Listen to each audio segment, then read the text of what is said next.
دو کام کی نیت کر لیں. میں اللہ کی قسم اٹھا کے کہتا ہوں کہ اللہ ایک دفعہ نہیں، 20 دفعہ نہیں، سینکڑوں دفعہ اپنے محبوب کی زیارت کروائے گا. نیت کرتے ہیں. ایک تو اپنی زندگی سے حرام نکال دیں، اور پھر خاص طور پر اپنی آنکھوں کا حرام نکال دیں. جنرل اوورال حرام نکال دیں، آنکھوں کا حرام نکال لیں. آنکھوں کا حرام کیا ہے؟ سب سے بڑا حرام ہے آنکھوں کا دوسروں کی کمیاں دیکھنا.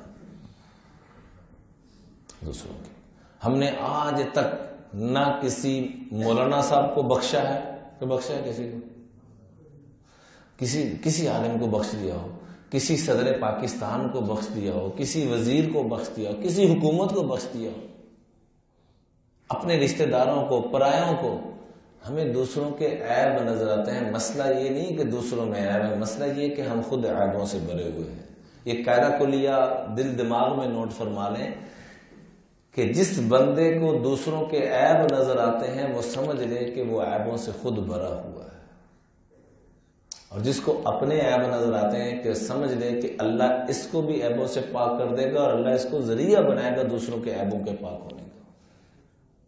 سیدنا صدیق اکبر نماز پڑھا کرتے تھے. کیا پڑھا کرتے تھے؟ اللہم انی ظلمت نفسی ظلما کثیرا. اللہ میں نے اپنی جان پہ جتنا ظلم کیا اتنا شاید ہی کسی نے کیا. کیا ظلم کیا؟ نمازیں تو پڑھی نہیں یا اللہ، تیری شیان شان نماز نہیں پڑھی. ہم بھی تو نمازیں پڑھتے ہیں. ہم نمازیں بھی نہیں پڑھتے، روزے بھی نہیں رکھتے، صدقہ زکوٰۃ بھی نہیں دیتے، اخلاق بھی پلے نہیں ہے، کوئی شے پلے نہیں ہے، اور پھر بھی اکڑتے ہیں. ادھر سب کچھ پلے، جن کے بارے میں امام الانبیاء فرما رہے ہیں کہ اس کا بدلہ کل قیامت میں اللہ ہی عطا فرمائیں گے. وہ کیا کہہ رہے ہیں کہ میں نے اپنی جان پہ بڑا ظلم کیا ہے، میں نے اللہ کی شیان شان نماز نہیں پڑھی. تو کیا فرمایا؟ میری سب سے دلی تمنا، سب سے پہلی تمنا کہ میری آنکھیں ہوں اور حضور کا، سارے بولیے، میری آنکھیں ہوں اور حضور کا. تو آپ بھی چاہتے ہیں ہماری آنکھیں ہوں اور حضور کا چہرہ چاہتے ہیں؟